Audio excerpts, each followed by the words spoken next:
or correspondence that we need to be aware of? Not that I'm aware of. Okay, nothing, no one in the room that I can see. All right, perfect. And then we have the meeting minutes from last meeting. If anybody has had time to review them and can make a motion. I move to approve? Okay, Steve moves to, and, Second. all right, Peter, and then we have to do a roll call vote. So Dave, Hi, Dave Courier. Mike, Mike McNamara. Peter, Peter Algar, yeah, and Elisa Magnata, yes. And Judy, hi. Yes, hello, good morning. How are you? I'm fabulous. I'm living the dream on Cape Cod. Yes, absolutely.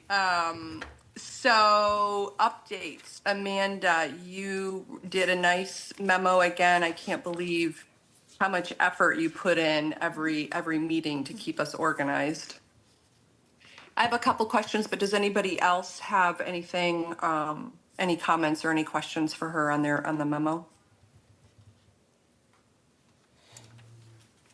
My question is about the Rock Harbor study that the Cape Cod Commission did. Can we see a copy of that? I'm wondering if they did any analysis over time, or they just, it was a point in time, or was it looking historically at, like, have we gone down in the number of commercial vessels, and or has it increased? And is there a comparison to any other industries in terms of the amount of revenue they bring in?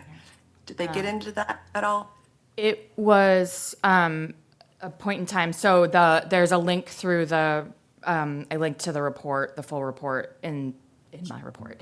But it was an Oh, it's at economic, the top. I see. Yeah, I Yeah. printed mine. Sorry. Okay. Yeah. Yep. So, all right. but Great. the data was gathered at a point in time. Okay. Yeah, it'll be interesting to have them tell us, like, retrospectively, historically, how many vessels did we used to have, or what could be the potential there, right? Because we're investing a lot of money in that area and it's obviously, as they've noted, it's very important to us. Anybody else have anything on Amanda's report? Are they working with Nate at all? Sears? Yeah. They are, because he's awesome. So. Yes, absolutely, yep. Both Nate and Rich. And actually, And- Rich will be presenting tomorrow at the Big Blue Conference about the Rock Harbor project. Oh, good. Yeah. I'm sorry to miss that.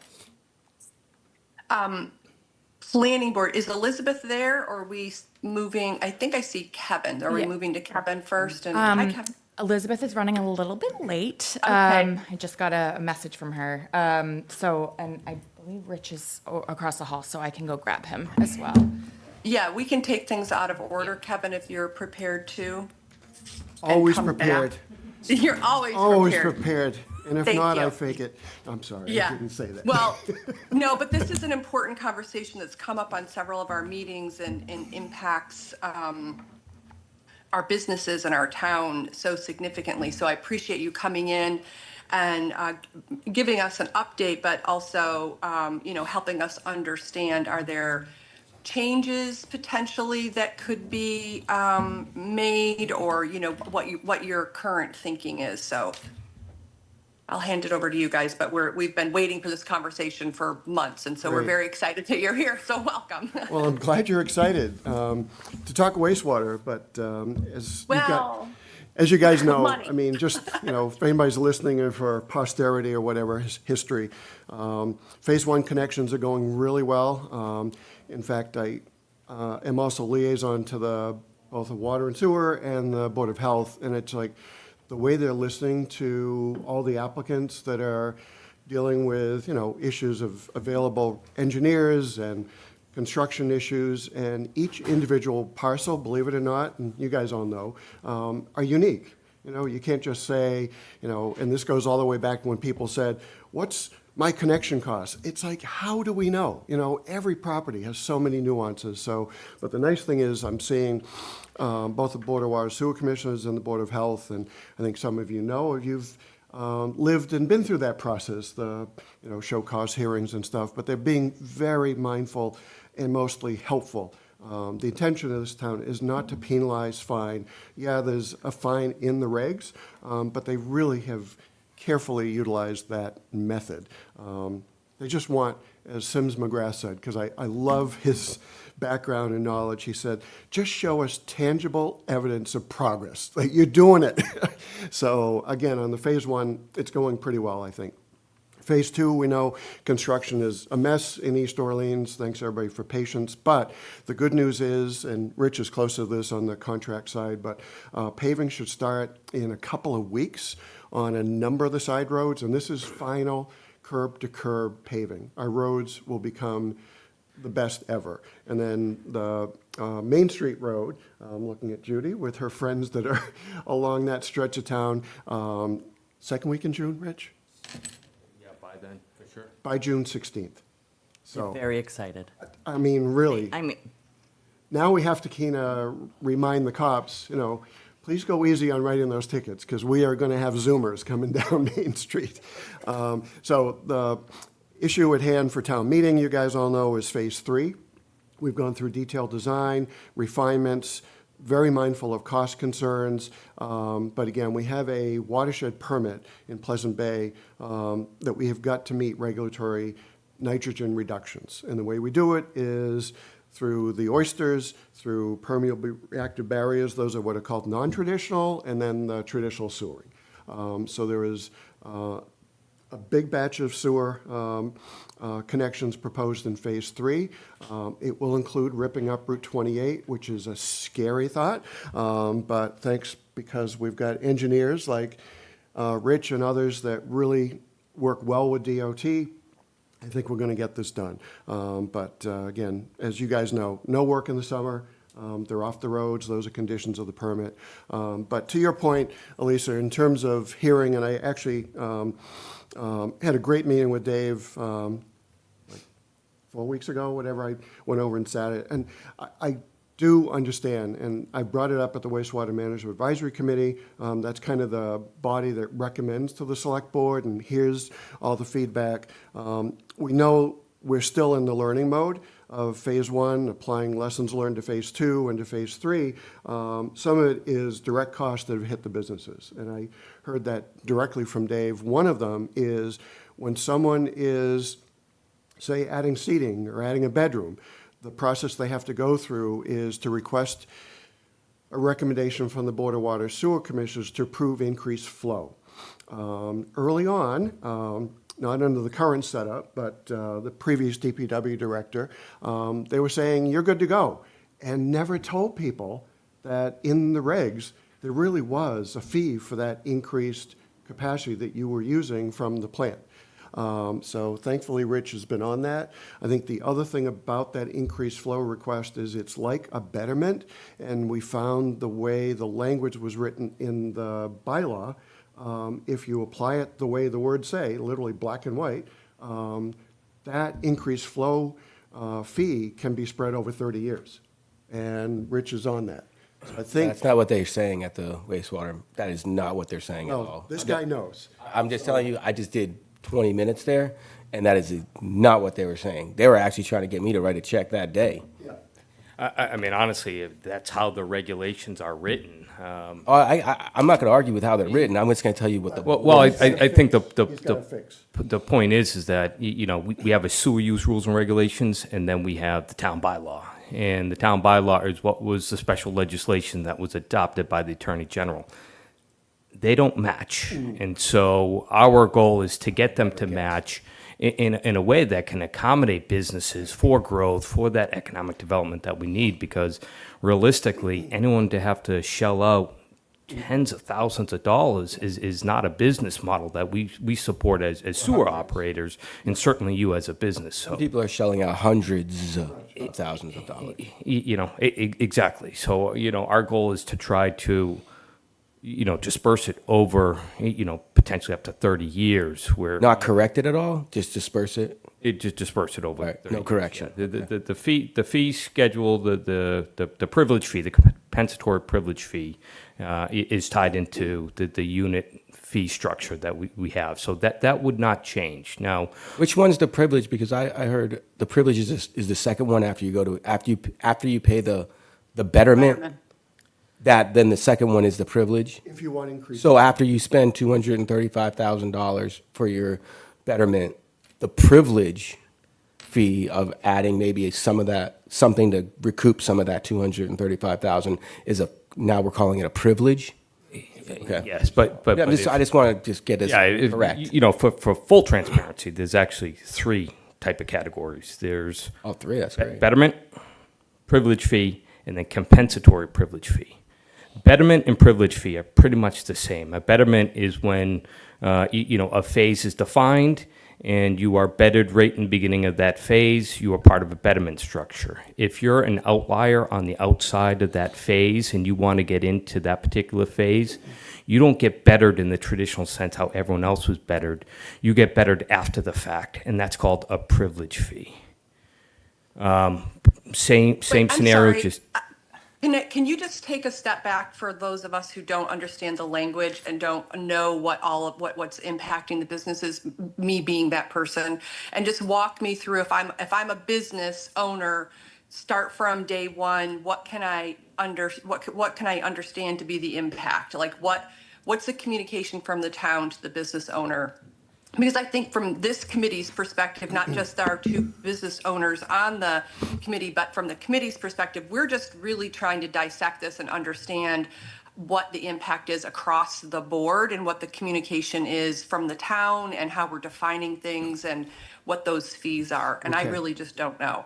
So from a communication standpoint, Lisa, only because I've been living it, you guys have gotten these letters too. So assuming town meeting approves the cost commitment to proceed with Phase 3, the design by AECOM will be finalized.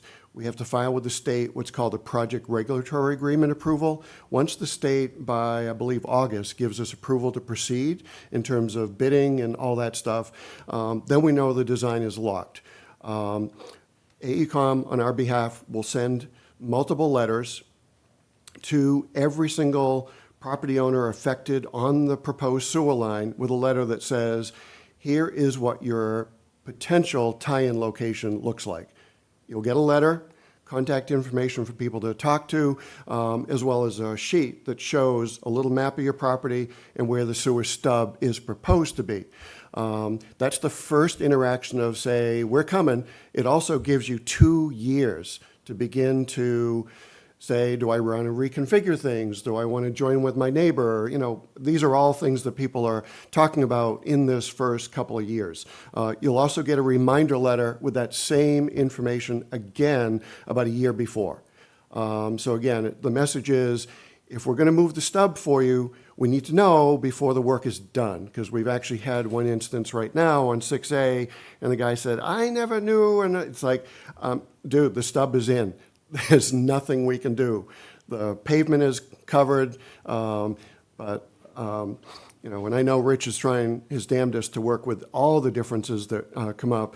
But so those are the first two communications. So And that's where they retain an engineer. well, to- they get awareness of the process Yeah. to retain an engineer. I'll be honest, I've tried multiple times after getting those letters to retain an engineer, and they say, sorry, we're busy doing Phase 1 right now. Call us back, Yeah. when you really get that Board of Health order to connect letter. So that's the next thing that happens as far as communication. So say the construction takes 2 years, everybody's gotten those early notifications in terms of the process, the list of engineers and contractors, but then the Board of Health will be told by the engineers, Rich weighs in, the system is ready for service.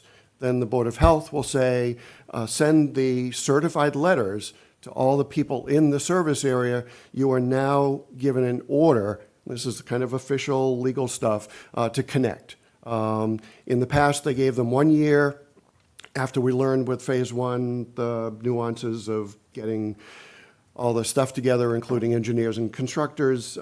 They gave them 2 years. I don't know how they're going to weigh things in terms of phase two, and likewise, I don't know how they'll weigh it in phase three, but you should assume a 1 year to connect, because that's what the language of the regs say. But again, they have flexibility to extend that, and likewise, they have the ability to work one-on-one with individual parcels that have issues. So again, once you're given that order to connect, that is when you need to see the rubber hits the road. You need to have your engineers working with you, figure out what's the best logistics for your property, because you may have plumbing issues that have to be adjusted in the building. You may want to, like I said, team up with a neighbor to simplify, connection costs. I'm doing that with one of our rental properties to save money, and frankly, it makes a lot of sense for minimizing disruptions to people coming and going. But that gives you that time to work things through. I have to say, too, the posse we've got of engineers and contractors, we've heard them in front of the Board of Health, are really excellent. I mean, they're actually working on a model that says, gee, we know a couple of them. I can be a one-stop shop, where in the past it used to be, you have to call this guy, and then you have to call this guy. Now we've got contractors that are saying, I will do it all for you.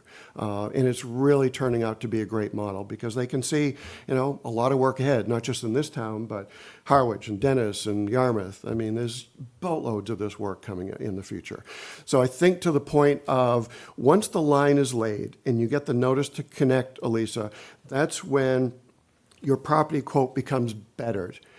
Then there's about a 12-month period of time after that notice to connect that the final costs have to be collected, and then the assessors have to certify what that cost is. That then goes into a letter to tell people your property has been bettered, meaning the sewer line has gone in front of your parcel. You've been given a notice to connect.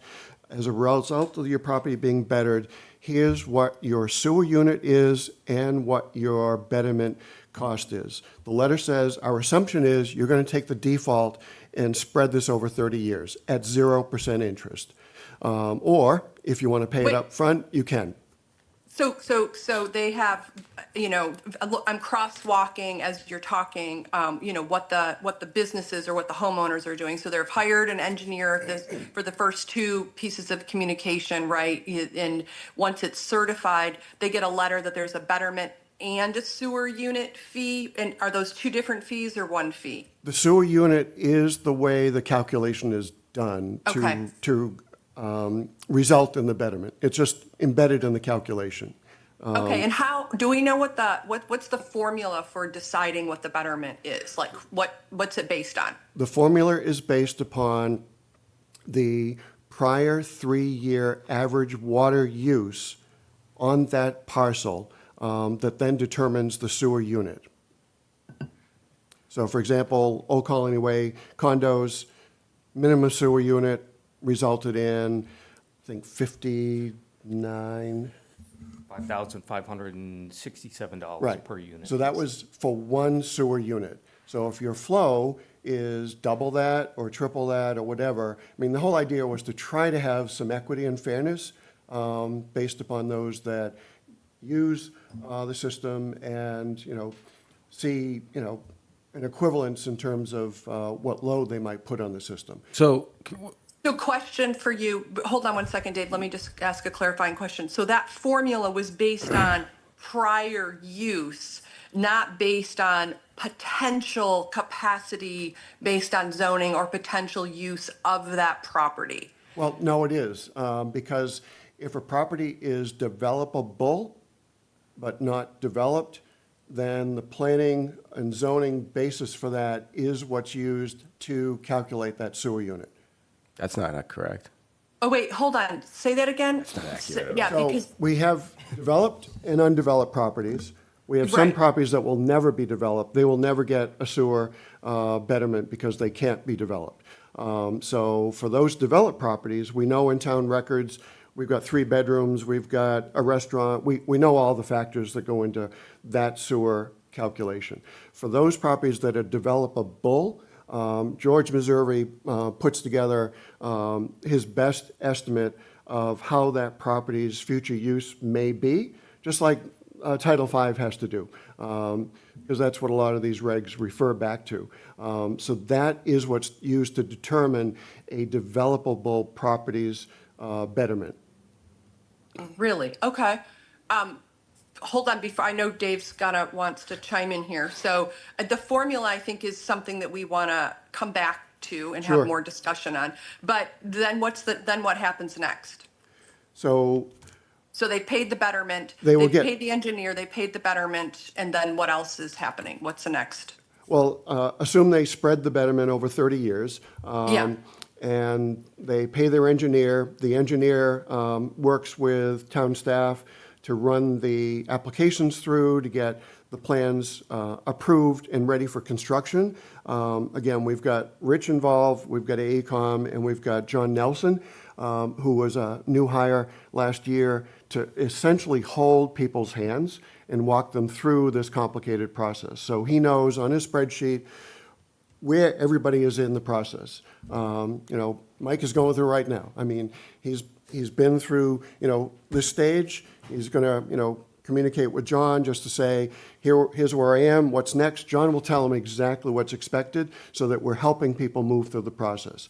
So again, once they're, Move through the process to connect and connect. pay their betterment. well, the pay the betterment goes on the tax bill. I mean, that comes out quarterly. Oh, okay. So you help them in the process of what are we helping? What process are we helping them? Of knowing the rules and regs, understanding what the different fees are that you'll be required to pay, what the application process requires, who does what, when the Board of Health and Engineering Okay. at DPW sign off on the application, and then basically say, you're good to go. And the nice thing we have also in the field, and this is a town meeting article that some people may wonder, what's all this 600,000 for? Phase 2 in our town meeting is specifically for AECom services to help people in the field, including the Board of Health. Because when a parcel is connected, they have to abandon their Title V system. That has to be witnessed.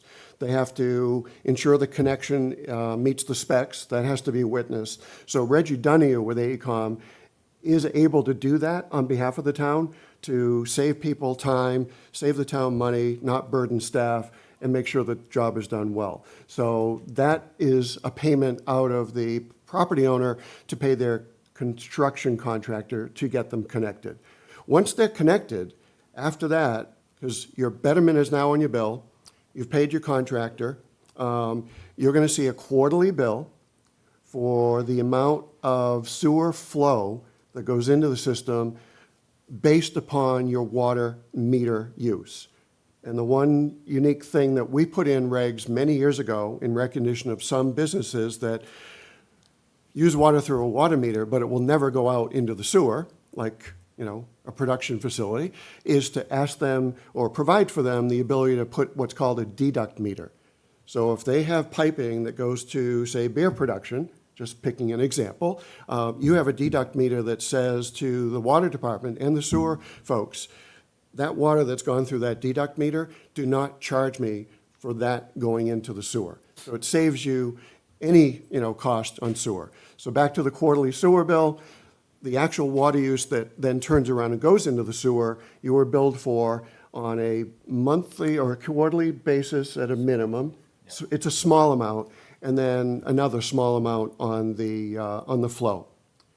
Okay, so there's money attached to abandoning the Title V and the inspection. Who is paying that? That's all done through the construction contractor. He rolls all that into his price, or he should. Okay, so there's a construction and an engineer that the Right. business and homeowner is paying Right. for. Okay, and then what happens if a business doesn't comply? Is there a fee? Is there what's happening? Are all the communication that you were talking about really to make sure people understand the rules, but also to comply with the rules? Yes. And what happens if they don't? What if someone doesn't connect or decides not to do this? So Is there- again, using phase 1 as an example, AECom has great mapping ability, knowing how they design the system. So they're working with the Board of Health, and they're mapping all those people that are connected. because they know when the final connection is done, because that paperwork has to come into the Board of Health, DPW. So AECom updates a graphic. It's also in a spreadsheet table, but that graphic is handed out at Board of Health meetings, at the Board of Water Sewer Commissioners meeting, and at the Wastewater Management Advisory Committee. So we see the white spaces on that map of those that are not connected. So Board of Health uses all the information they know in terms of people who've reached out, who are trying to get the work done through engineers or other delays, and they, if you've not meet the connection by the deadline, which was March 16th for Phase 1, the Board of Health, as a regulatory board, holds show cause hearings. And they will bring the parcel owners in, and they've done it now a couple of times, and they group them by those that are really working their damnedest to get it done, and there's a handful of people who are absolutely non-responsive. They just ignore every piece of mail that's sent to them from the town, and not until Scott Walker puts it on a tax taking, do they come in and settle up. So we've got a few of those, but for the most part, the show cause hearings, like I said at the outset, are to understand the nuances of individual properties at the regulatory level and to give them some relief or deferrals. And that's what they've been doing, as long as people are showing progress to get connected. So there's no fine for not There connecting or is. delaying? They- Oh, there is. they- Okay, that happens Yep. at the show cause hearing. At the show Okay. cause, they may institute, and they've only done it a couple of times for those no-shows, at $200. And again, the A $200, day or a period? it could be daily, but it's at their vote. So far, they've only instituted one $200 fine on just a handful of properties that are non-compliant. Okay. And there's some conversation I keep hearing about cleaning the connection, or something is happening that didn't happen before. Do you know what that is? So I'll turn that over to Rich, or I'm looking at Dave, because, you guys have restaurants, you know what the fat, oil, grease stuff is? That's, Yeah, I presume we're talking about fog inspection, the fog program.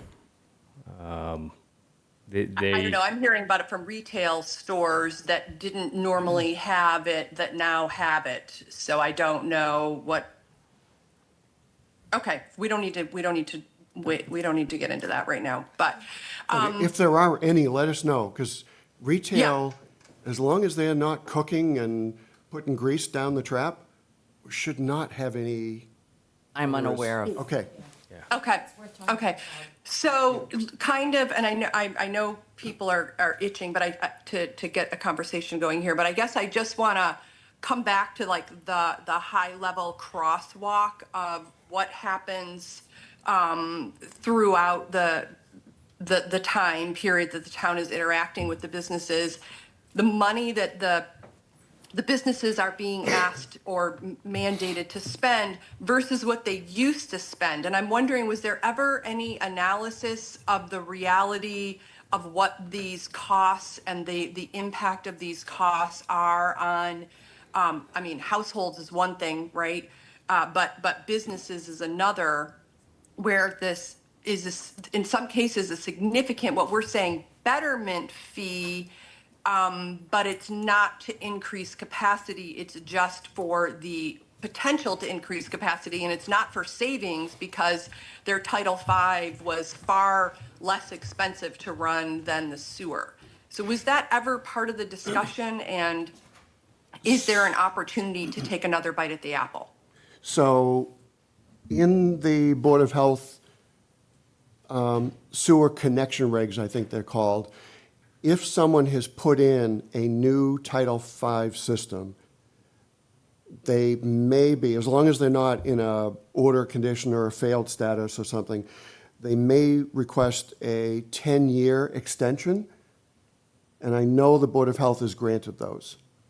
So if you've put in a brand-new Title V, Rich, are you sure it's applicable to business as well as residents? That's the only thing, at least I'd want to check on, is to be sure that the words say for both business and residential parcels, but I'm pretty sure if you've put in a brand-new Title V system, because that's significant, the Board of Health gives you up to 10 years from that system going into service to defer your connection. And they've granted a few of those.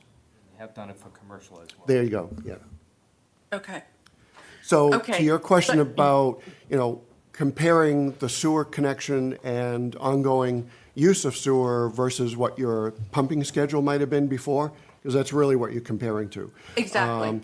We do know, and I just don't want to call out any businesses, but we do know, particularly during season, there was a lot of pumping going on at really odd hours of the day to work with constraints of parking lots and things like that. So I Yeah. think, particularly in the downtown, this has definitely given a lot of relief by being able to be connected.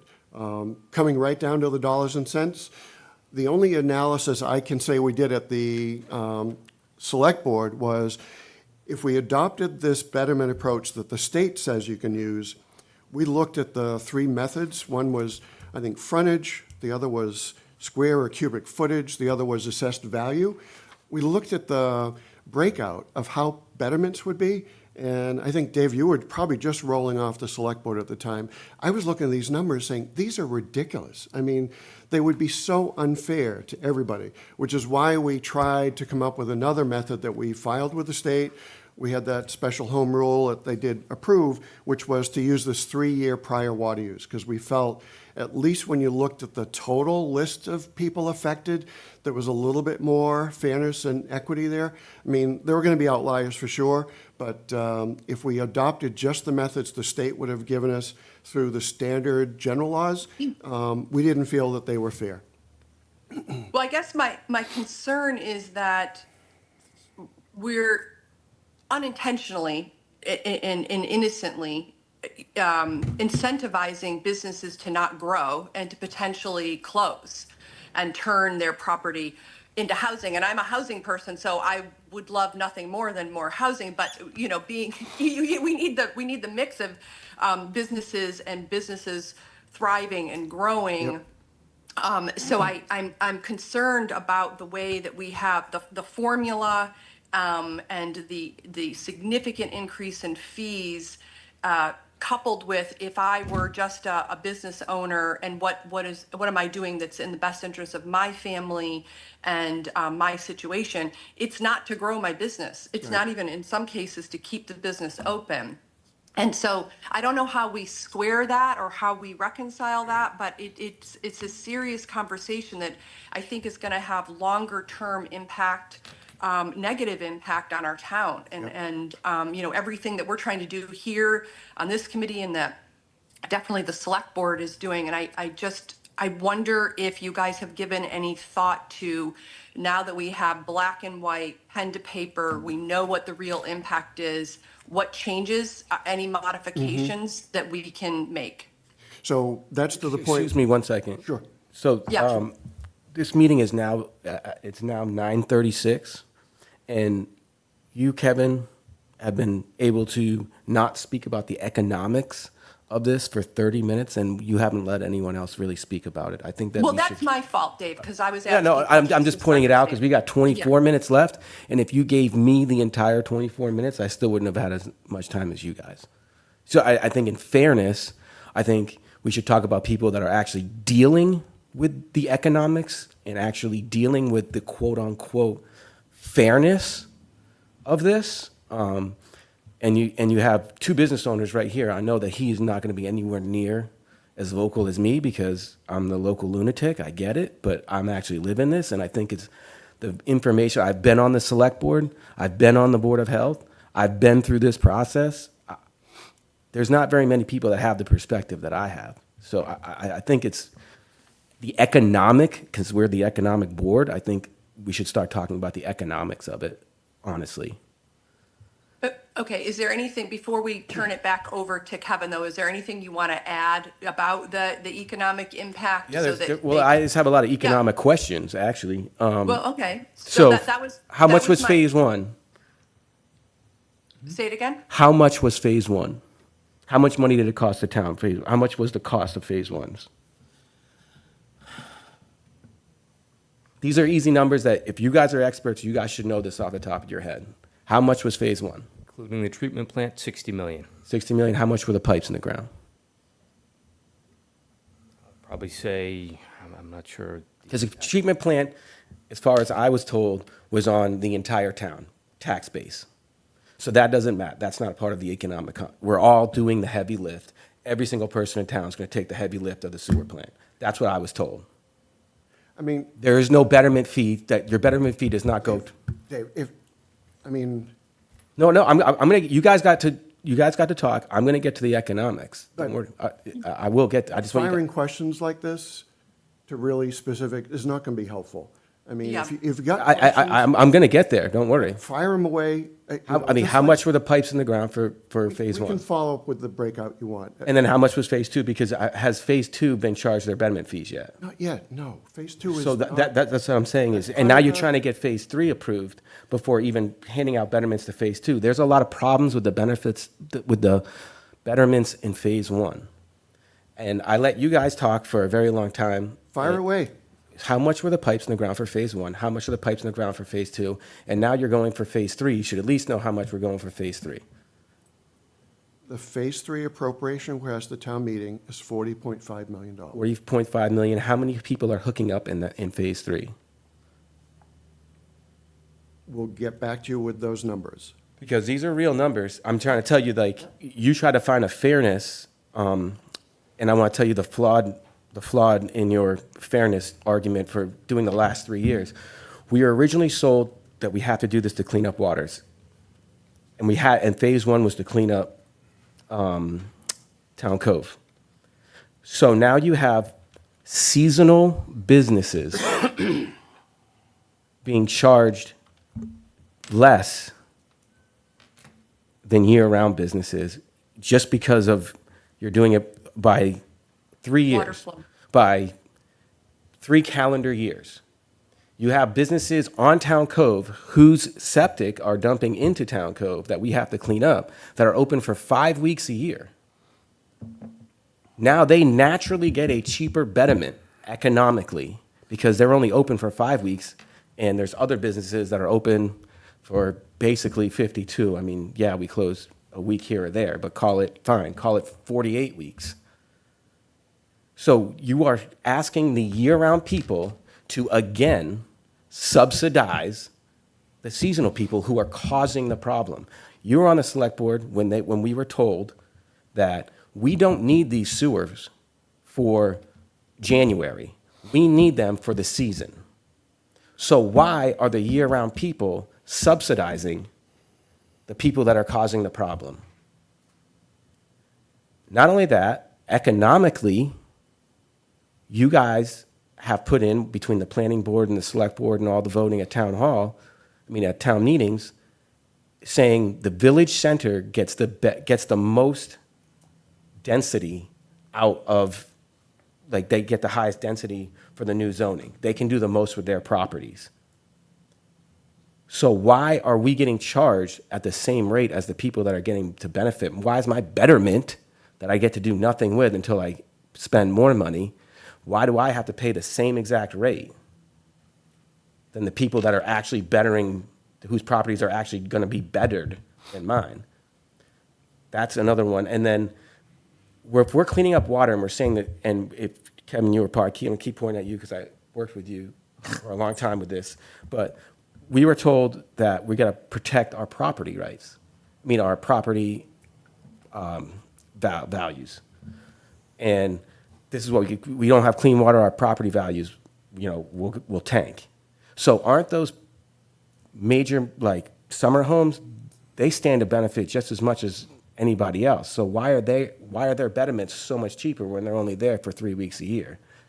They're the ones, we keep saying we want year-round housing, and we have all these rental people renting for 10 weeks a year, locking up their houses and going. Now they're literally going to pay less on a betterment fee than someone who's there year-round.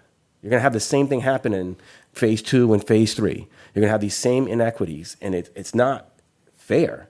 You have my property is going to spend $235,000 in 411, if you want to get technical, something like that.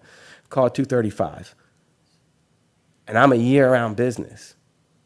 Now, I don't have the same ability to have the same density as the village center, and you have one plaza in Village Center that has 4 chain stores and a dozen other businesses, combined all that, they're going to spend $158,000. They're going to split that between 16 different businesses.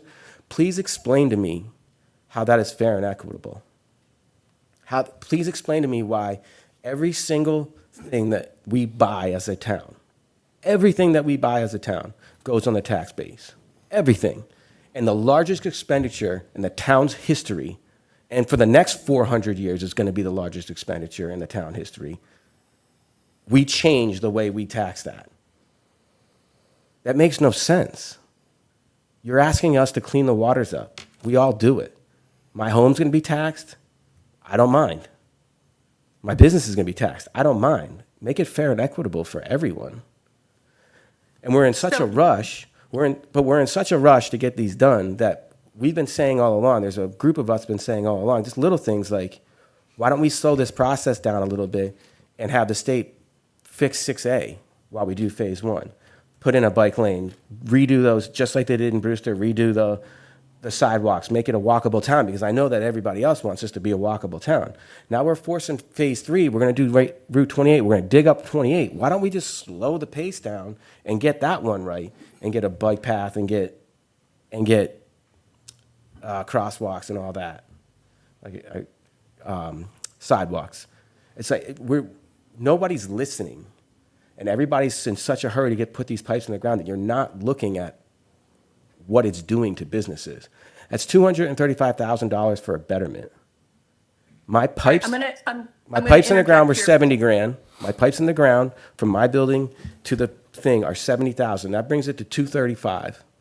And then if I wanted to, I just went and got those extra seats to expand for the privilege. That was $64,000.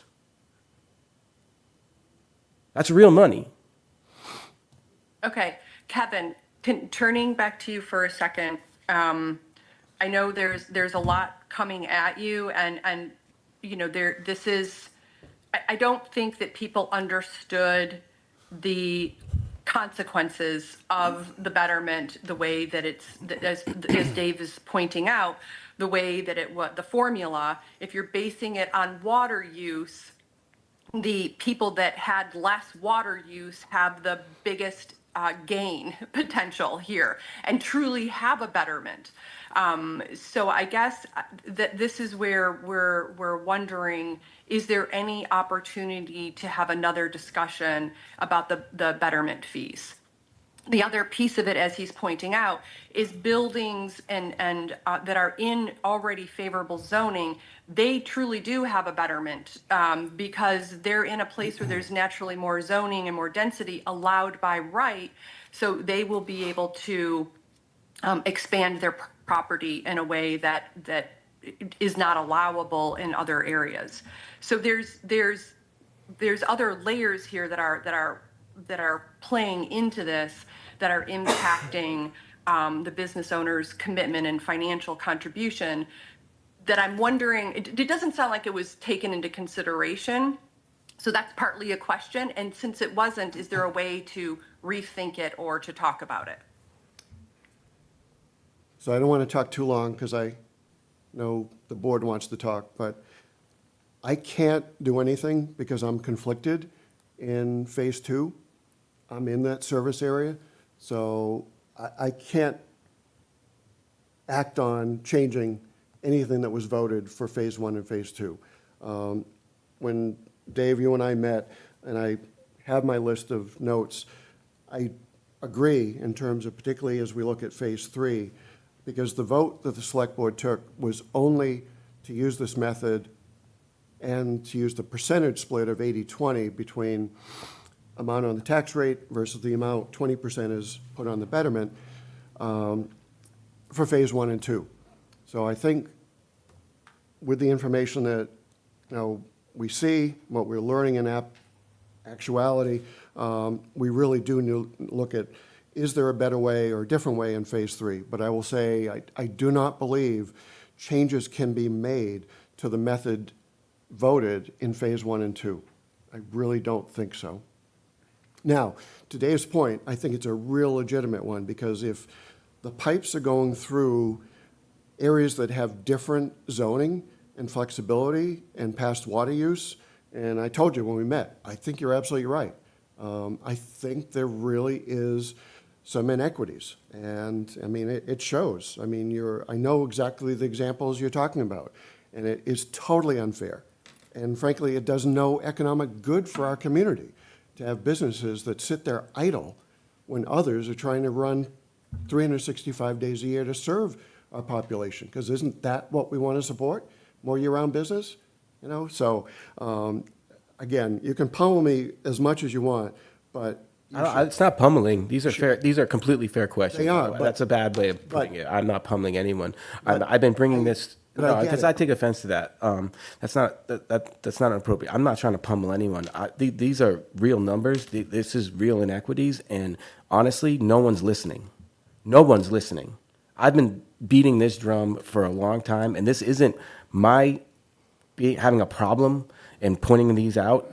This isn't the first day anybody's heard about it. This isn't the first year. This was the easiest way. Literally, I'm going to say it because no one else will say it. This was the easiest way to get sewers into the ground, was to create these inequities and get it cheaper for the people in those condos and cheaper for the residents. And put it on the, we've literally had people on the boards say at town meeting, we'll make the businesses pay for the pipes because they will. Did you hear that? Yes. I'm not going to point out the people that said it.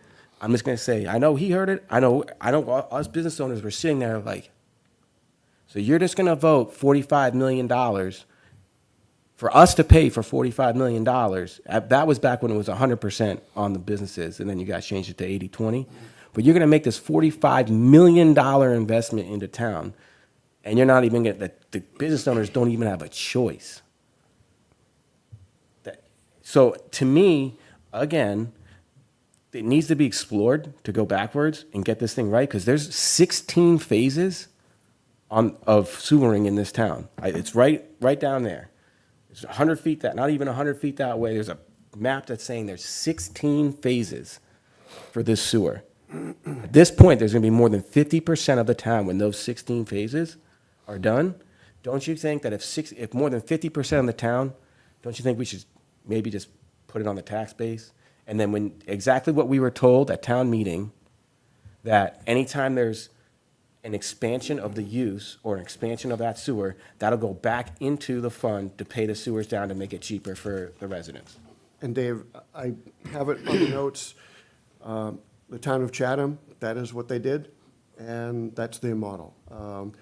I will say, again, with your comments and the fact that a vote was taken on the approach to do betterments in Phase 1 and 2, no vote has been taken on Phase 3.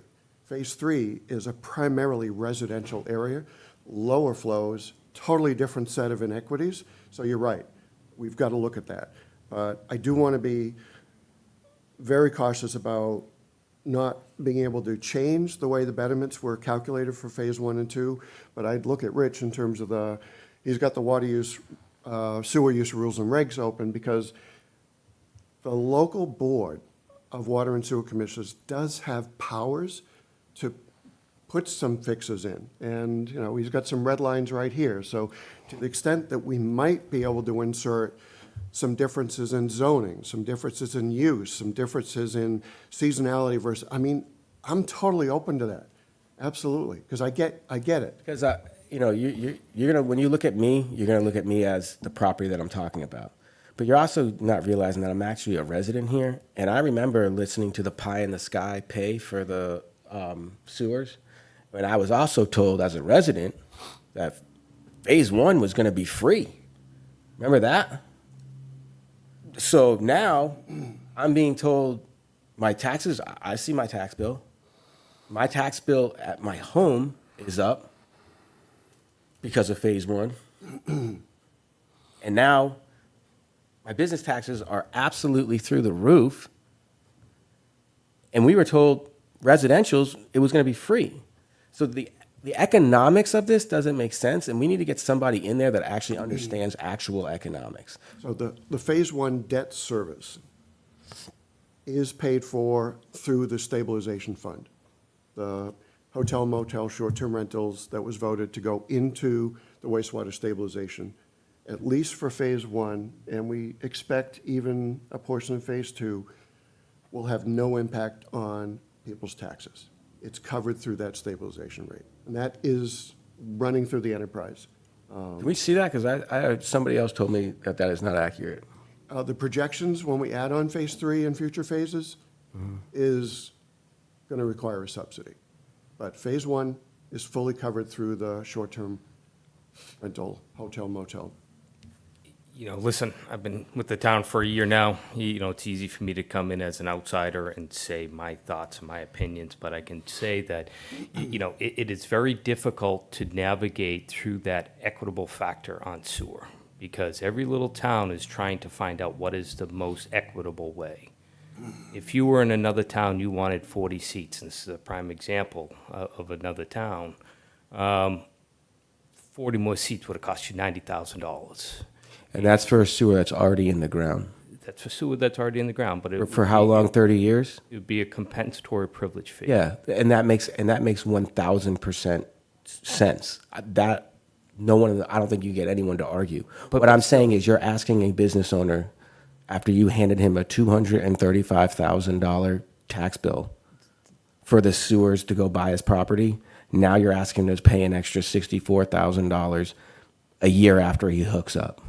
But To me, that's example- 100% different. But the example I'm trying to say, and it was the same thing, that this particular property would have been assessed a betterment just like you would have been assessed, but if they wanted 40 more seats, they would have been charged $90,000, and instead of, spreading it over the remaining years at 0% interest, they get charged 5% interest.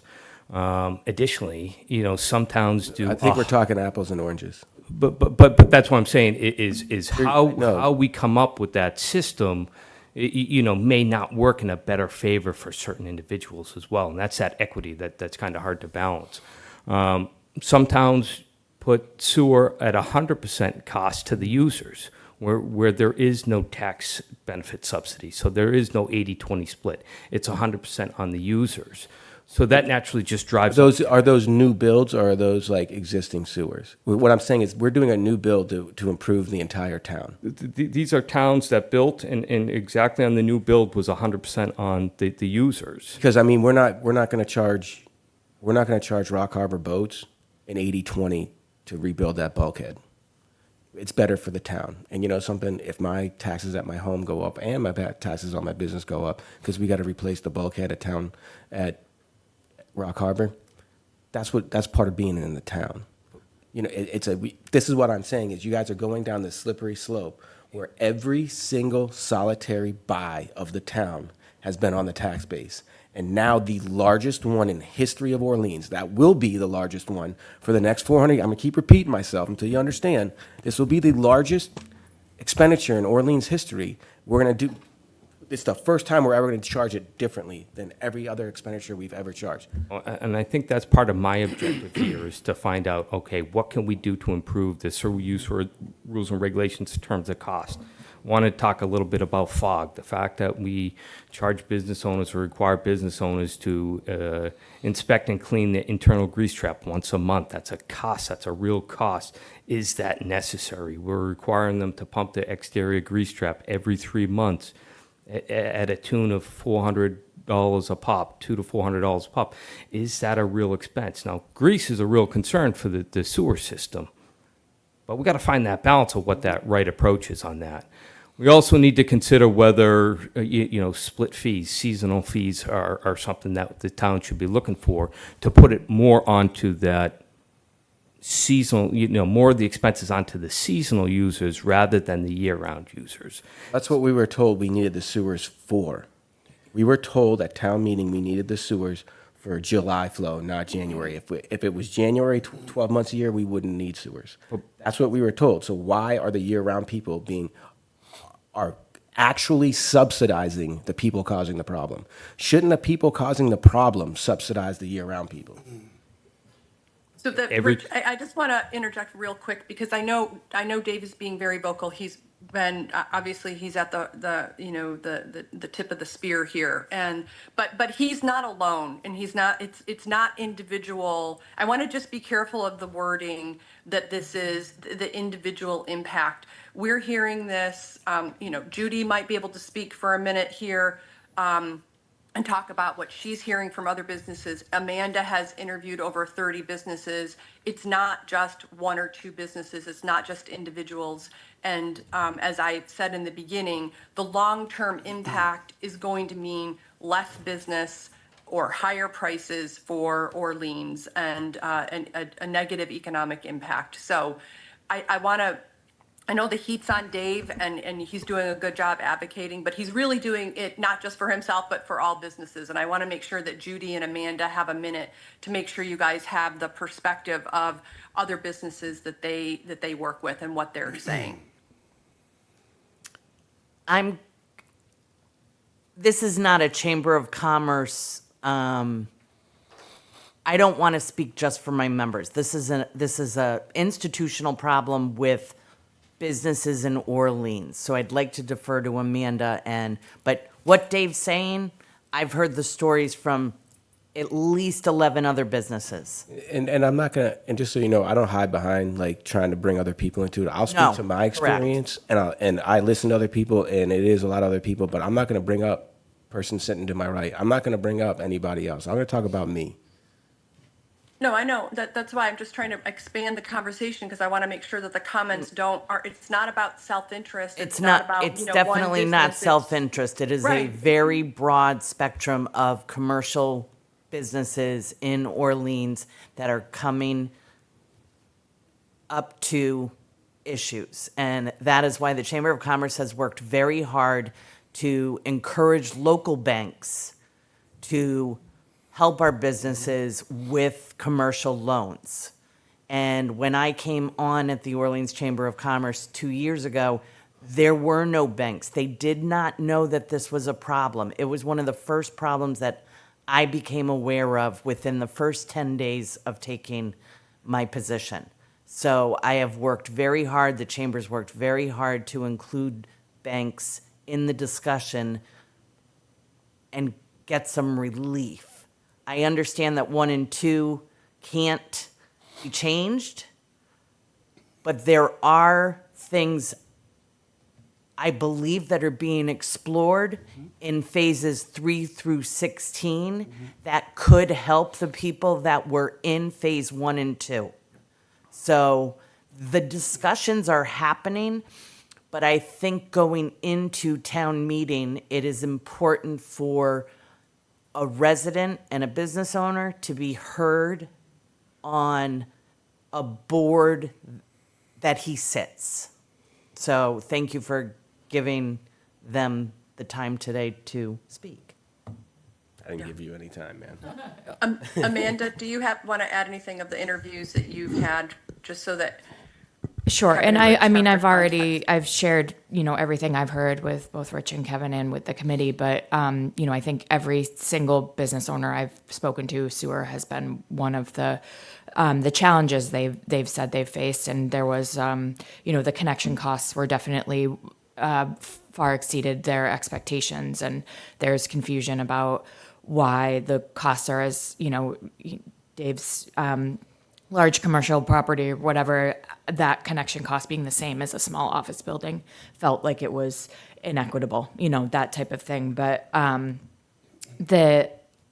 think there's also, I want to thank Dave for actually speaking up and speaking his truth. I think that can help us all get to a better solution place, and to kind of, I think it's important, and Rich has and Kevin have both expressed this, the openness and willingness to continually reevaluate what is going on, based on what the business owners in Orleans are reflecting back to us, and the fog thing was definitely, I know, Kevin, you may have heard from some businesses that it's good for them, but there are a lot of businesses that are saying it's onerous and that they don't necessarily need it. And I have shared that with Rich, and he has agreed to continually evaluate those requirements, those costs, which I think is, part of where we want to be in Orleans as a small business friendly town.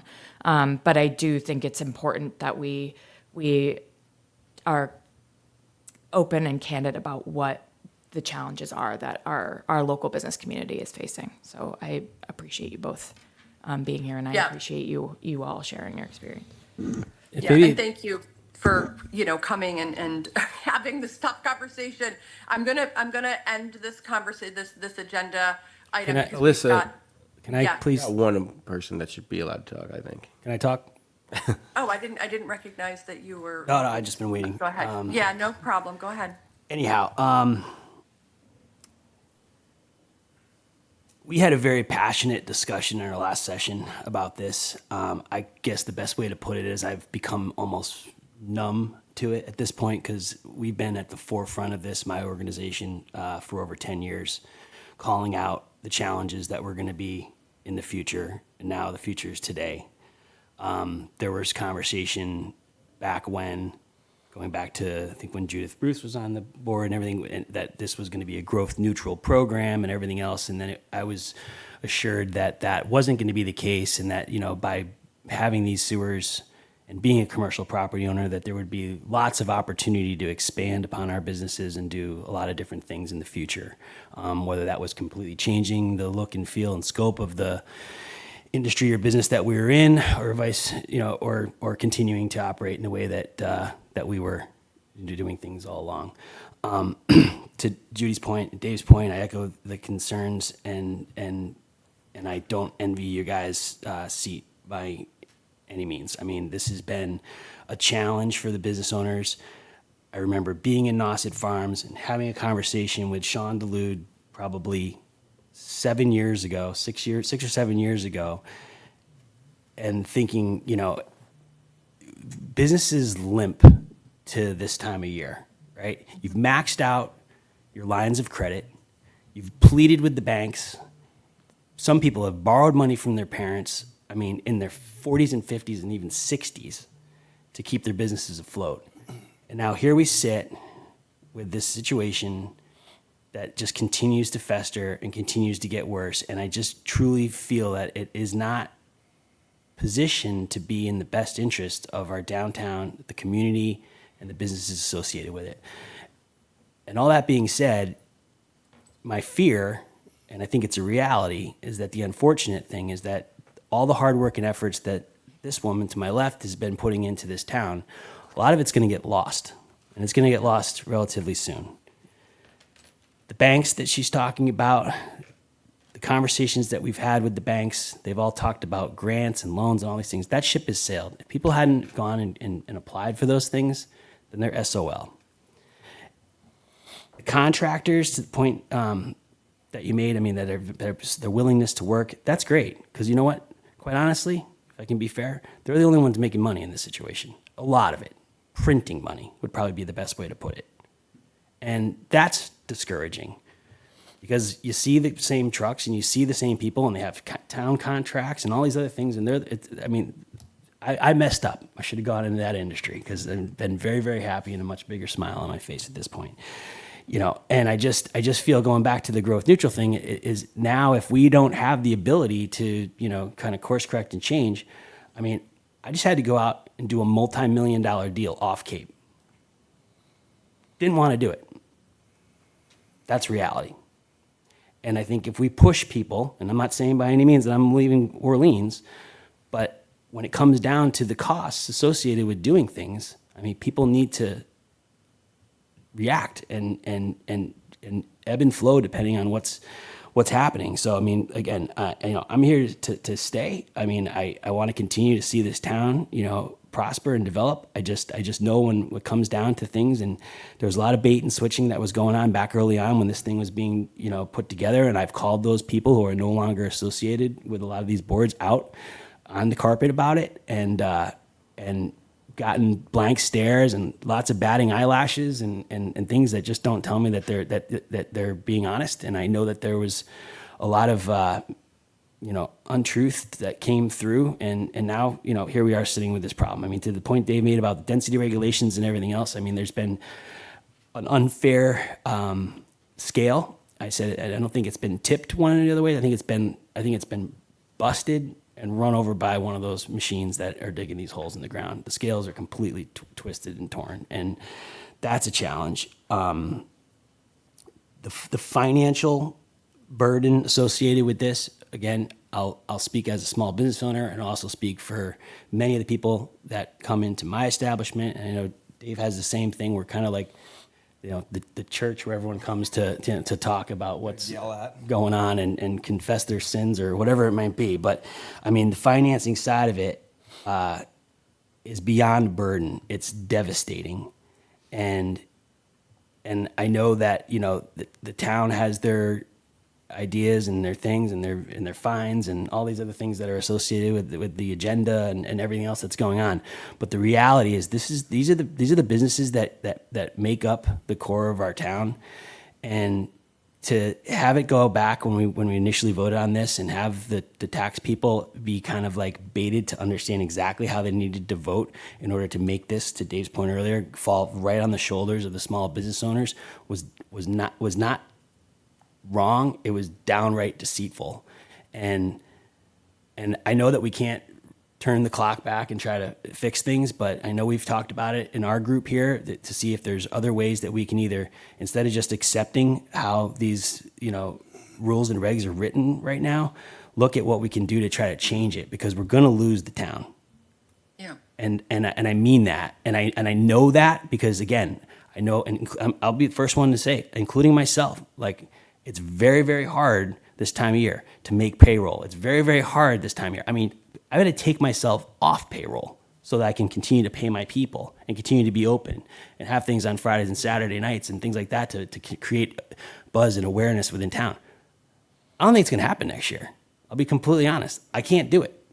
I got to lay everyone off. I got to close the business down and be done, and I'll see you in the spring, because I can't do it. It's not, doesn't make business sense anymore for me to continue to try to operate like this. And it's one of the more vibrant, fun, and exciting places that we have in this town. And it draws people from all these other towns. But I'm just telling you right now, it's completely transparent. I can't do it. And it's sad. It's frustrating. And, it's embarrassing to an extent. And again, like I said, there's the old saying of death by 1,000 cuts. I mean, we've all collectively, and I think I speak for the entire business community, been like death by 1,000 hatchet slashes would be the only way to say it, because every time we turn around, there's something else. And then when we try to make, things better and try to increase our business, whether it's, Dave asking for some more seats or whatever, that could potentially be an antiquated number that existed from back when, that was put forth when there was some other, health board, member that did the flows and whatever else. And now going back to that growth neutral, we're basically there. We're paying this tab. It's got a lot of freaking, blood on it. And we don't have the ability to really do anything with our business outside of coming back and then requesting or pleading to try to change, the way that things are set up right now, with the understanding that maybe there'd be some hope of being able to do something to get that money back. Because, I mean, at the end of the day, I mean, you talk about his $250,000, talk about my, $250,000 plus. I mean, that's real money. If anyone's ever hold $250,000 in their hand, it weighs a lot. And to know that that's money that you're never going to get back, and that if that's money that you've been able to kind of push back and squirrel away so that you can continue to put money back into your business, to beautify your business and do all these things that you want to do to make this a more desirable place and have more desirable locations for people to go and share with their family and friends, and to know that you can't provide that anymore because you have to be just you got an extra $3,000 or $4,000 a month bill that you got to pay for the rest of your life, and your kids got to pick up the tab on that too. I mean, again, it's just extremely disheartening. And I know that there were financing opportunities for the homeowners and all this other things that didn't come down and help out the small business owners. And that, again, was poor planning, and it should have been, looked at differently. These density regulations are wrong. if someone's willing to put a shovel in the ground tomorrow and do something that could be, that they're on a sewer system and want to be able to change and ebb and flow depending on, what their business model and the right, use of their land is, they should be able to do that. And it should be a fair playing field, to Dave's point. There shouldn't be these, just differences that exist for whatever reason. It's just the whole thing sucks.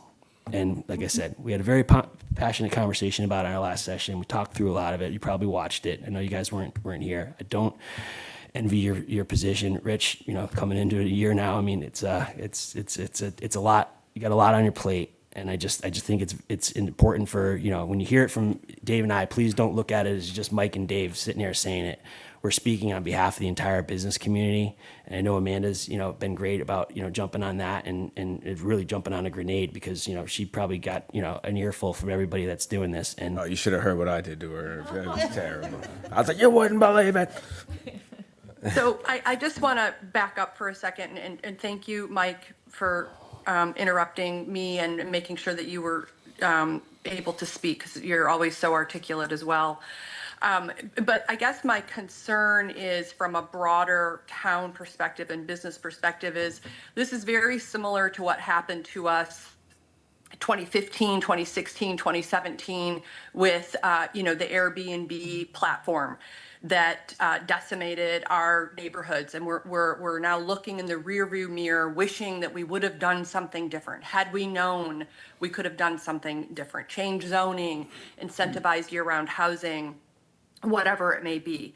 And I'm afraid that we're in a similar point in time here, that if we just say, oh, we gotta just stay with the status quo and the course that we're on, that we're gonna be looking back and regretting that we did not do something to change the future and to change the outcome. To hear that our businesses are potentially going to be shutting down for the winter when our whole, mission here is to create a thriving year-round community, or that they have to go off Cape in order to expand their businesses. That's a problem. That shouldn't just be like, oh, individual business owners have self-interest. This should be all of us deeply concerned and willing to roll up our sleeves and look at this differently. We can't just sit idly and wonder what's going to happen. They're telling us, they're forecasting it. Amanda spent some time over the past 2 months crosswalking the costs before sewer when it was to operate your water and your Title V and after sewer. And it's like a 1,000% increase. No business can sustain that. It's just not possible. And I'm hoping that as we can be a resource and you can tell us how to help you. You can give us guidance so that we can work with you, but it's not going to be okay for us to just accept phase 1 and 2 as it is and to do nothing. I have one last quick point. I know that I have strong feelings about this, and I understand that, but I've always had an ability to pull back and look at it as a whole. And the reason why I'm doing this is because you're going to get this in phase 2. And everything's okay until you start writing checks. Everything sounds fun. Hey, let's build a brewery. Then you start writing checks, and you're like, maybe I shouldn't do this. And yeah, sewer sounds great. It's great. Let's clean up the water. You know what I mean? Who can't get behind that? But then you start seeing that tax bill, and you start seeing that betterment, and then you call, I'm not going to point out any names, you call X, Y, and Z to give you prices. I got prices as high as $140,000 to hook up. I mean, I'm not going to say, if anyone saw the trucks out in front, they did it for half of that. But the other company was a local company too. I'm saying you're going to get these same problems at the select board. You're going to get these same problems in 2 and 3 when people actually have to start writing. We all want to buy that first home. And you sit everybody remembers that. You sit in the bank, you're like, I paid this for 30 years? Damn, maybe I'll keep renting. And it gets real at this point. And I think it should be changed. And like you said, if I want to go expand, if we put this all in the tax base, and then I go to expand, most definitely. He goes, I'll have to look him right now in the face. If it gets put on the tax base, he wants to add stuff. And man, Mike, that's just fair.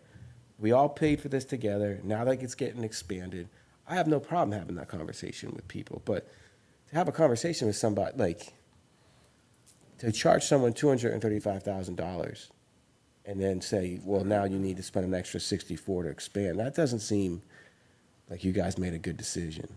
It just really doesn't make any sense. And then all of a sudden, that business I was telling you about that was open for 5 weeks a year for the last 3 weeks, what happens when he sells to Mike? Mike makes another brilliant decision and buys that business and says, I'm just going to open it up year round and do lunch and dinner.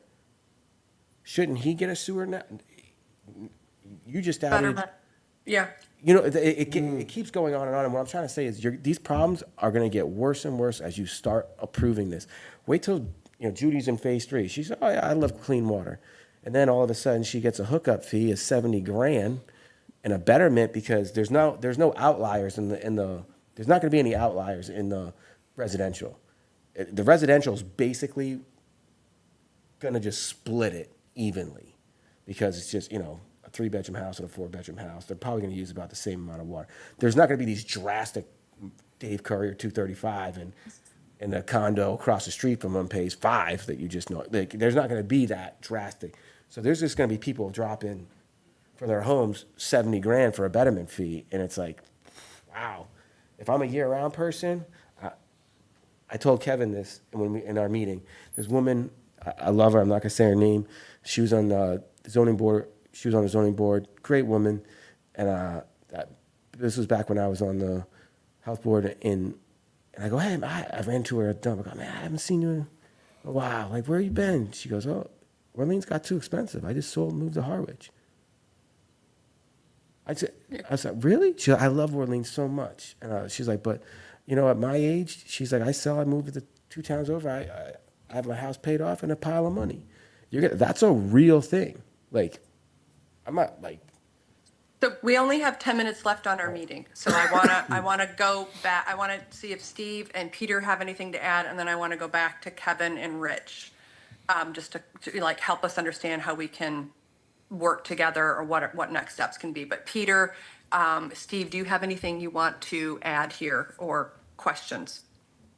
The only thing I would add is, yes, it's very important going forward that we find a better formula, but then we do need to do something for those who got caught in the older formula. Now, that is not going to be easy. You can't just write a check. But are there ways that somehow the benefits of making a smarter formula going forward can offer opportunities for those who paid the first time round? Whether you have an option to adopt a new formula, and that would be very, very costly.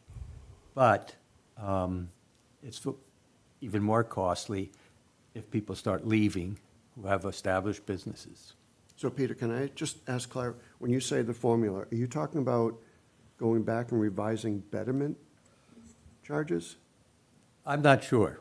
I don't know enough about it. All I'm saying is it does seem that in the formula that was used, and I guess it's primarily the betterment, but it also may have some other aspect, that look and see, A, what is better going forward, and B, then is there any way to allow the ones who paid under the old formula, the original formula, to somehow opt into a transition to a new formula? And I am nowhere near knowledgeable enough about this to know the problems that would create, but that might be a way to find a better equity balance. Steve, do you have anything you want to add? Yeah, I agree wholeheartedly with Peter and what the other guys have said here. It's it's something that it's an elephant in a room, to say the least, and that's an understatement. But it just something needs to be done, and we have the ability to do it, and rules, laws. I know it's not going to be easy, but something needs to be done. I also have a question. So I am well aware that a lot of planning, a lot of effort has gone into designing a wastewater treatment plant and sewers and a system and everything else. Are new technologies being evaluated and considered on an ongoing basis? You're nodding your head, so, In fact, we were the first to study extensively, and we reduced it down to what was a best fit for Orleans with the Lonnie's Pond aquaculture. That, if you look at the Phase 3 service area map, will show that not all of Phase 3 that we studied will be sewered, because Lonnie's is effective. The oysters are doing their job.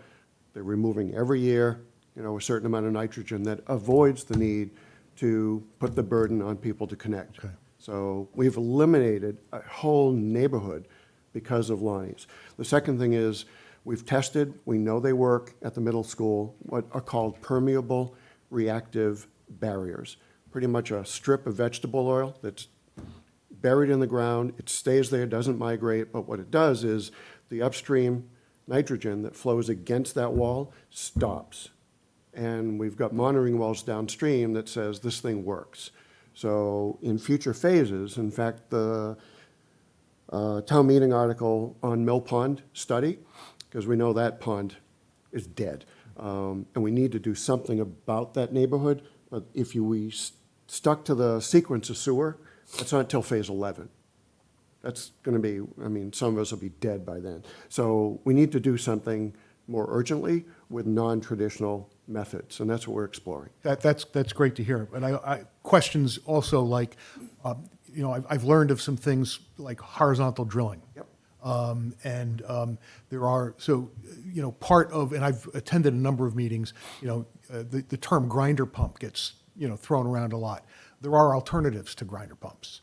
That doesn't seem to be getting discussed enough, and I'm just, so, but is the board and the folks running this keeping that in, looking for new alternatives? Sounds like you are, so. We are, and in fact, one example, we had a woman with a main house and a cottage on the bank on Cottage Street. The Board of Health approved, instead of her connecting or instead of her tying into sewer down there, even though she was ordered, they've removed that requirement on the cottage because she's putting in a incinerating toilet. So we are adapting to things where it fits in the site. That's good to hear. Thank you. Can't say that's across the board, but I'll also share that because we work regionally, because of the Cape and Islands Water Protection Fund subsidy that brings 25% off of our capital cost, we're learning what Falmouth is doing with urine diversion toilets. It may not be the sliced bread for everybody, but we're going to learn from what they're doing. It'll affect some plumbing, it'll affect some acceptance from some people, but it might be the way to go. Well, it's good to hear. Exceptions can be made and Exactly. new technologies can be examined. That's good to hear. Thank you very much. What about the phosphorus? Because when I was on the board, we were worried about nitrogen and phosphorus, and everyone keeps talking about nitrogen mitigation, but what about the because what happens if you do all these permeable barriers and they come in and be like, no, you need sewers to get rid of the phosphorus too? Well, it depends on where you are, Dave. The nice thing about the lakes and ponds, if it approves, is not only will reduce the nitrogen for all of the areas around Aries, Lonnie's, Crystal, but it'll also take care of the phosphorus because of sewering. You're right. PRBs, to my knowledge, do not, at least if they're targeted to hit nitrogen, they don't eliminate the phosphorus at this point. But again, this is evolving stuff too. So if you read our plan, it's a massive document, but the language in it is adaptive management. Means if we learn of, the improvement of a water body that we were going to sewer and we don't need to do it, then we'll pull back. If we learn of a new technology that replaces something, we'll flip it around. We have that ability to do that. Just my 15-second closing statement, rally cry, whatever you want to call it. The ship is out of the harbor, right? We know that. There's no going back. There's ways that we can, course correct, to Peter's point, potentially, which would be, highly encouraged. But But the boats, being a sailor, are out on the water, right? And they've been going through some really, really treacherous seas. And boats have sunk.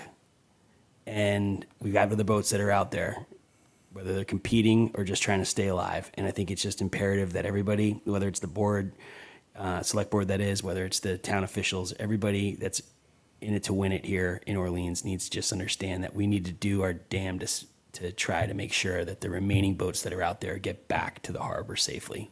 And that's my big request. Well said, Mike, thank you. And then just to pivot off of that, so it's not just an agenda item and it's a one topic, which we spent, an hour on today, and I'm appreciative again for you, or almost an hour and a half now, you guys coming in and sitting with us and allowing us to express our concerns. How can we move forward? What can a next step be, an actionable next step be that we can be beneficial in this process or work with you in the process of looking at change? So I actually have a suggestion, Elisa, if you have an Yes. appetite, have us back next month. Some of the questions asked, I didn't have things off the tip of my tongue. I'd like to come back and have a handout for you that answers those questions. I'd like to kind of recap what I believe are the concerns so that we have them on a piece of paper that is a work plan. Some of it may be dispatched to DPW, some of it may be to Board of Health, because this is a team effort of solving these problems. It's certainly not me. I rely so much on staff that know really a lot more of getting this done. And there are going to be some barriers we're going to hit up against. Do we want the 0% loan? Then you got to do this. I mean, there was a lot of challenges to make this thing work. But I also will say too, I mean, the reason to keep engaged like this and follow up is I am desperately concerned about what the business community is going to be facing come summer because of all of what's coming down from the feds. I mean, we've got shipping containers from China that are empty. How are you going to stock things, guys? I mean, I am so aware of the reality you live in. Yeah. I mean, we host J1 students. We've got 3 this summer. They all have great jobs. We've been doing this for 25 years. So I know the cycle you guys run through. So I'm with you, Mike, in terms of, beg, borrowing, and stealing to cover this. I do it too. I really do. I need that rent to keep our house going. So I think you should know you've got, people that are very much in the trenches with you, know what you're dealing with. I think to Rich's point and all the way up to town manager, we are more in a can-do mode these days. You will not ever get someone saying, and I've tried to always make notes, listen and try to solve these problems. We are not a no outfit anymore. In this town, we want to get things done. We really do. So thank you. All right, so we're gonna put you, thank you for that, and we're gonna put you on the agenda for next month. And I think, Amanda, let's go back to the worksheet that we were working on of doing the impact of the sewers, Title V, septic versus sewer for the businesses, so we can share that and get it That'd be great. beyond just the business owners that are in the room, so that you have tangible information about what it really looks like for a business owner, that maybe we can start to see how we can dissect this. May 13th. Okay. So next month, May 13th, we'll be back. Okay, good. And thank you again, Rich. Nice to meet you. It was very nice to meet you all. I mean, I'm thankful to be here. I'm thankful to listen to the concerns. And honestly, as soon as I stepped foot in town, I started hearing them. So, Yeah. Our goal is to adjust where we can adjust. And, if we need a long-term strategy, then we get onto that path, at least to start moving things. In terms of the betterment assessment, that's something that we can look at. I mean, we can look at it. I mean, the Attorney General has a lot to say with that. I mean, they're the ones that approves any assessment that goes forward or any proposal that we bring forward to them. So we can look into that. And like I said, if we get onto a monthly update, we can, I would like to be a part of that because the way you worded it, I mean, I understand, but things are different than when we voted. Things are a Yep. million, the landscape is blown out compared to when Yep. we voted on that the first time. yeah. So Elisa, one quick one for Dave too, in terms of phase 3. I know we all would love to see bike paths and stuff on 28, but to your comment about coordinating with the state, we have been working with. Thank you. That's one of the things that's bothering me. No, because the state, at the same time we're planning to rip up 28, they have a stormwater improvement project. If you ever drive down there, you know the basins are sinking. Yeah. They are coordinated with our work. Same way when we do water service connections and our own stormwater. They be putting a sidewalk in? No sidewalks. Give us the right of way? No sidewalks. No sidewalks. Sorry. That's such a bummer. Dude, you gotta get me in the room. Who's gonna say it? It's like, get this guy out of here. Just give him whatever he wants. Be careful what room you put them in. But, yeah. All right. Okay, you. I want to thank you again. We've got to move on. I got to do a time check with my committee members here because we do have, I see 3 other agenda items. Yeah, and that are I do want to say relatively Elizabeth Jenkins has been waiting patiently here for a while, so. I know, and- but hold yeah. on for 1 second. Let me do a time check with the committee. Can everybody stay for another 15 minutes? Yeah. 15 minutes works, yeah. 15 minutes. Okay. Okay, all right, so, but before we do Elizabeth, I actually wanted to piggyback on the discussion of how we're benefiting businesses and go to the parking.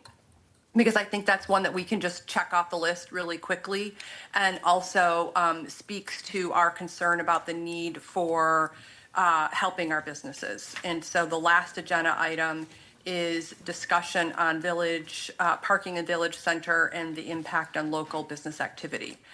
So Amanda did a nice job of preparing a memo and some options for us. And I don't know if you want to quickly talk about it, but the real result here is for us to empower Amanda or ask Amanda to work with the middle school so that we can potentially use their parking for public parking this season and try to get some more parking downtown. So just before we switch over to Elizabeth, I just want to piggyback this, we are helping businesses and we are trying to do something to add to business capacity before we switch over to the local comprehensive plan. Is there discussion on that parking? Amanda, do you want to tell them what you're about? It's in the packet, the memo's in the packet, but sure, we can have a discussion. Sure. Well, this came up in discussions with business owners, but also with Elisa, and we have a Village Center parking and traffic study that was done in 2018. And so I wanted to share with you all the key findings in that, it does say that we have sufficient parking overall, but as is the case in most communities that have sufficient parking overall, there are challenges that come with lack of signage and lot design that isn't appropriate for traffic flow and visibility. So one of the things that Elisa had asked me to look into was, do we have a parking agreement with the middle school? We do not formally have one, and so I've started a conversation with them, and then going to request that we're able to potentially put signage up that encourages people to park there for the Village Center. Not during school hours, obviously. Basically for summer. Yeah, so the only point I would like to point out, we literally just did an hour and a half about me complaining about sewers, and I was showing the inequities I was trying to point out, we do so much for Village Center. We do so much for Village Center. God, man, here we are. Very first words out of somebody else's mouth is, here we are pushing for parking for Village Center. I mean, couldn't we do it? Maybe just do it for the rest of the business community? Just so you know, I am also looking into outside of the Village Center. The Village Center just happens to be where the town actually owns parking lots. We don't own a ton outside, and so I am looking into other parking. There's walkways from that school to limited business. I mean, I could walk. Yeah. You know what I mean? So it's Well, I that's don't what I mean, understand why we signage. couldn't say that's for all of downtown. Sure. So when we Of use course. downtown, we need to really differentiate what we're talking about, because sometimes you say downtown, but you mean Village Center. So I'm over here wondering, is that all of downtown, or is it just a part of downtown? So I think it should be Yep. general business, limited business, and Village Center when we're talking downtown. Yeah, I mean, I'm just saying parking, like for, and the people, like to your point, yeah, you can cut through the pathway to the bowling alley or, to other areas. So it's just having access and signage to parking. Maybe there's a map that goes with it of how they can access the other businesses, but it's just trying to get the conversation. It's not intended to be just for Village Center, but it's, land that's available that's underutilized that we should be utilizing. And especially in the summer, making it available or people to know that it's available for parking for businesses. That's really what it was intended to be. Yeah. So signage for it. So I guess it doesn't have to be a long conversation, but just is everybody in agreement that we want her to move forward with this and pursue this agreement with the middle school? I move. Great. And is there a second? All right, and let's do a roll call vote. Dave? Dave Curry, aye. Yep. Mike? Aye. Peter? Yes, aye. Steve? Yes. Judy, Elisa? you wanted to say No, something, I Judy? think Peter wanted to Oh, say that's, something. I'm sorry.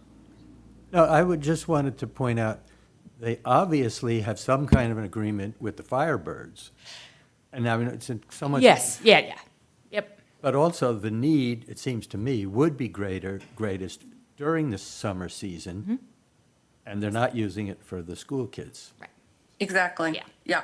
So I'm So- not anticipating a huge problem, but. Okay, yeah. good. Right. So we're just going to say that passes unanimously. But yeah, it's just trying to leverage the resources and the assets that we have for the benefit of the activities in the whole town, and all the businesses in the town. Okay, so moving on, Elizabeth, thank you for your patience.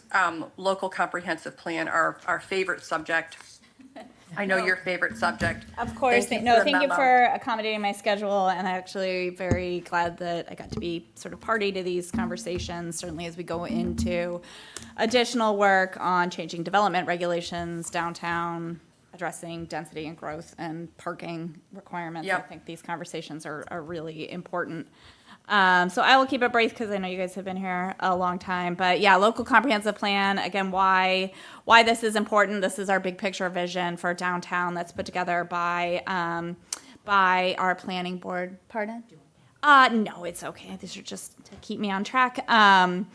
And so, again, I was here today. So, local comprehensive plan, long-term vision for the community seeks to define the unique values that should be protected and where we need additional work and study. So, it's not necessarily a strategic plan, but meant to help feed into and inform things like select board annual strategic plan, how we allocate resources going forward. So I'm here today to talk about economic development goals, but, do just want to say that these come in the context of a larger community-informed vision statement for the town. In the interest of time, I won't walk through it.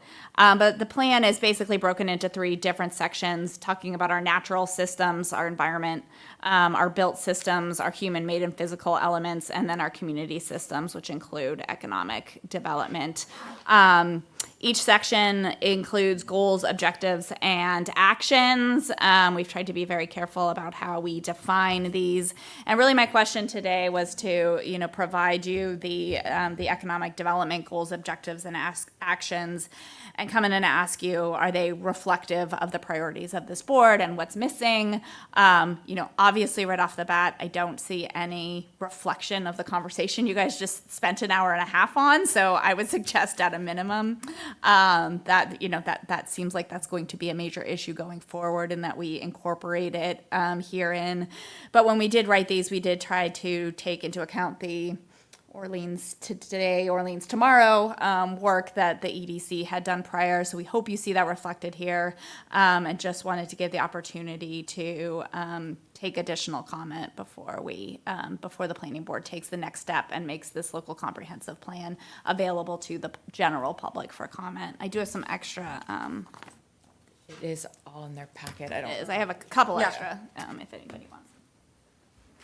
I guess my first question is, and I want to have my committee members weigh in, but while they're getting themselves oriented, how recently did you pull this information from the economic development goals compared to our work plan? And I'm wondering, because I'm seeing some gaps, and I'm wondering if we can more closely mirror them since we've spent so much time, for instance, on our purpose statement, that lining up with the explanation of the economic development goals a little bit more tightly, and then kind of weaving in some of our under objectives, weaving in some of our priorities that we've identified. It seems a little bit like it's from a while ago, and I'm wondering, is there an opportunity Oh, to thank you. update? Yeah, so I think the last time I was here to talk to you about this, you were going through this Yes. process. So it makes Exactly. sense that it might be a step behind. Amanda just handed me the updated version, so we can certainly update some of the issues that are reflected here to issues that are here to more closely reflect what is in this document. And again, just looking at this very quickly, there are certain things like, zoning reform, housing development. One of our big challenges is to try to create an effective cross-cutting plan. So some of these, you will see reflected in other of the issue areas as well. Yeah.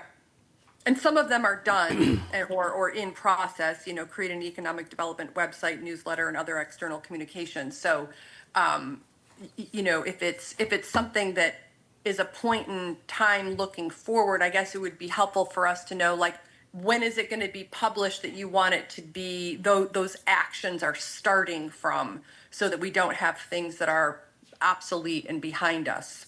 Well, I don't think it ever hurts to put objectives or actions in your plan that are already in progress, because then you can definitely show that you're on track and checking them off. The planning board is aiming to have this brought forward to the fall town meeting for approval. Oh, okay. All right. Yeah. Does anybody else have any other, any observations or comments you want to make? Just one thing, and thank you for putting this together, Elizabeth. I know it addresses broadband. Obviously, that's imperative, especially as we want to try to lure people here to move. Because I'm, as hopefully you know, if not, happy to chat. Like, I'm a huge proponent on. I think that the success of this town really hinges on creating it not necessarily as a summer vacation destination, but truly turning it into a place that people can find themselves moving full time. And I think one piece I just didn't see, but I think it's imperative that we have it in here, is just as far as like the schools. Because I think when everybody goes on realtor.com, they typically go to where the school rankings are. And I know, like, for example, with our elementary school, we've got a great rating. And I think that's something that I know every parent, anyone in the room who's a parent, can appreciate. And I just think that's important to celebrate that as well. That's great. No, definitely. Consistently the number one thing that people, of child age, people with children make decisions in terms of where they're going to live is school ranking. Yep. Oh, agreed. So schools and sewers we can add, and then maybe, Amanda, can you help us just more closely align our objectives that we've already agreed to this document? Absolutely. Yeah, and I don't see parking here either. So Yes. we can talk about that as well. Again, I think very, very important conversation relative to zoning going forward. I think the more we can show that we have adequate parking up and down our 6A corridor, the more we can relax those parking requirements on local businesses, or, eliminate some altogether. Does it say anything about new industry? That's one of the, or attracting new businesses. That was one of our objectives that I don't know how you would accomplish that in zoning or in a local comprehensive plan, but I can leave it to you to analyze for us or figure out a way to add. Because I think, like, the destination, workforce development, families, I'm just going through, that those are in there, but attracting new businesses. Great. I do see that reflected here in your updated document. So we can take maybe some of the less, the squishy language about opportunities for workforce development and make those more specific to reflect what you have here.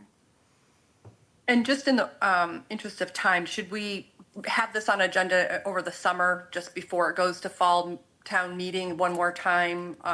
Or even as a, a conversation of a smaller group? Absolutely. I think this is an Okay. iterative process, but again, we do want to make sure this gives us the foundation at which we can build regulatory changes, grant applications, things like that. So the more specific you can be about pointing to priorities, the better. The effort pays off. I do want Yeah. to speak to the importance of this effort in terms of our ability to support these goals, objectives, and actions going forward.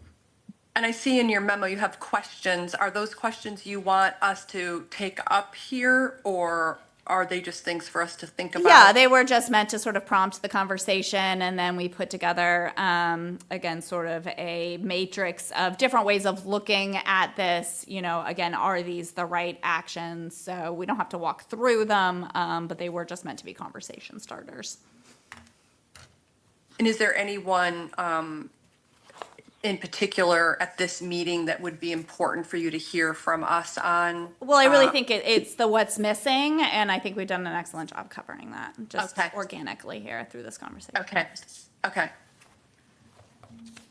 Okay, great. Then anybody else want to add to the conversation? And I guess we'll just schedule you to come back over the summer. That would be great. Yeah, we'll have more time then. No, So- thank you for accommodating me. I appreciate it. Yeah, yeah, thanks for your patience, and I'm glad you were there. It was, I think, the conversation is helpful for planning board to understand and hear, and it would be nice to have their support on some of these issues as well. Yeah, I know Debbie is not here, but she's been a great conduit between boards, and so we'll make sure to loop her back in. Okay. Okay, anybody else on the committee have any questions or last minute for Elizabeth as she's walking away? Bye, Elizabeth, you're very fast. Gotta move quick. Okay, town meeting, this is our last agenda item. Some warrant articles that impact economic development coming up, and we can go through them. How much time do we have? Not much. But I guess the point is to be aware of them. These are articles that impact economic development. Amanda did a good job of pulling them out, outlining what they are, and I would just encourage anybody on the committee to speak up at town meeting if we see that the vote may be going sideways. Does anybody want to talk about any of them in particular?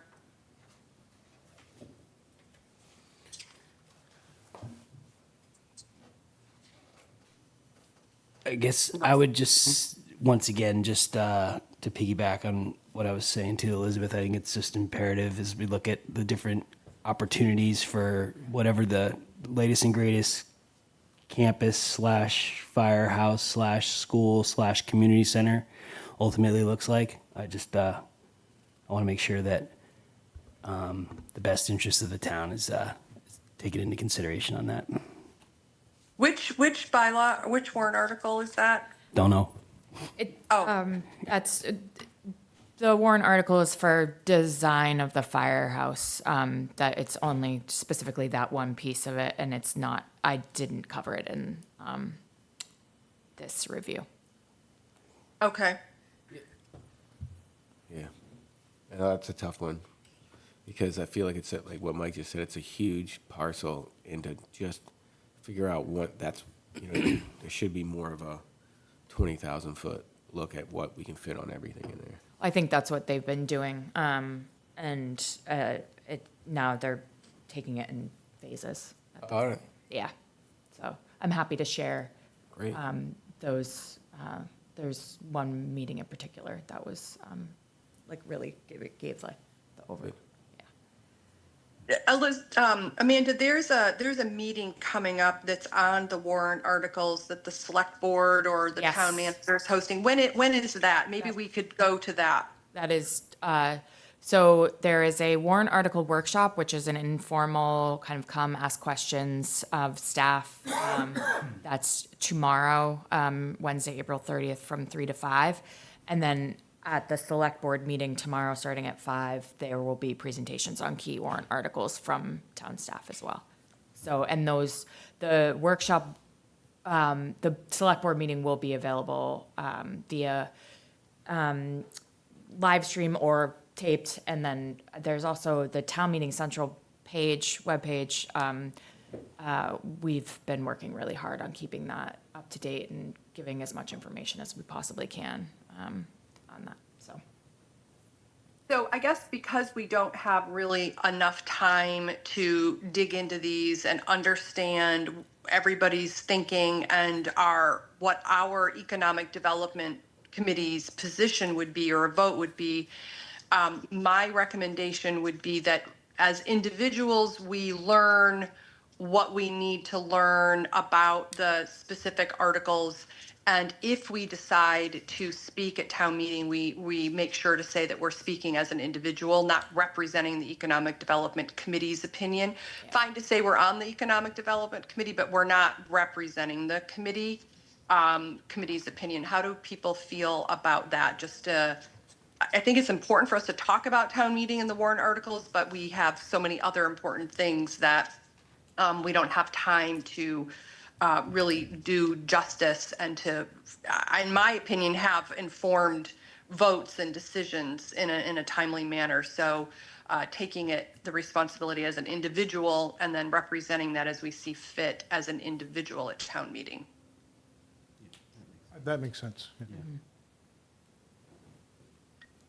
And yeah, I think for next town meeting, hopefully we can get this, spend more time on the warrants so that we can have informed discussion and votes, because I just think this is a really important role for us to play and to be part of, leading the town and leading votes. And so I would want to make sure that, next time we can do a better job of managing. I mean, it's hard, right? All this stuff comes out at the last minute, but somehow I'll work with you, Amanda. We can look at our schedule and make sure that we get it on our agenda and have some significant time for it. So anything else? We have new business. We have a letter that I'm supposed to write an annual report letter every year, and I totally missed the deadline. I did just write the letter when I was traveling, and so we have submitted it to you all today to consider. Maybe we put it on our website, but I just didn't have the capacity to get it across in a timely manner, totally lost track of it, so I apologize. We'll also put that on the calendar to make sure that next year, whoever's chair knows to do it and get it into the annual report, but wonder if it's something that we want to publish on our website, our webpage.